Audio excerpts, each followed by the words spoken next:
Құрметті қазақстандықтар, біз сіздерді алғыс айту күні мерекесімен шын жүректен құттықтаймыз.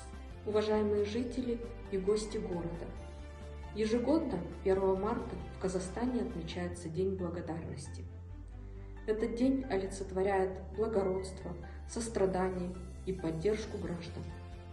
Мы поздравляем вас с этим праздником и желаем вам здоровья, успехов и благополучия.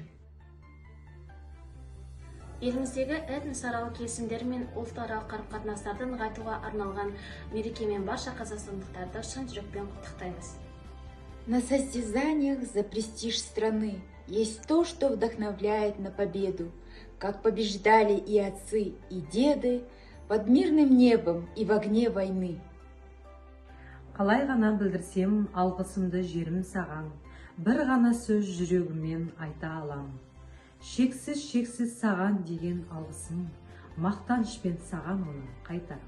Ризамын елім саған, бауырға басқаның үшін, даландай дархан пейілің үшін, жандай мөлдір аспаның үшін. Барша азаматтарға өмірлік қиындықтар туындаған сәтте бір-біріне көрсеткен ұйымшылдығы, жанашырлығы мен ауызбіршілігі үшін алғыс айтамыз.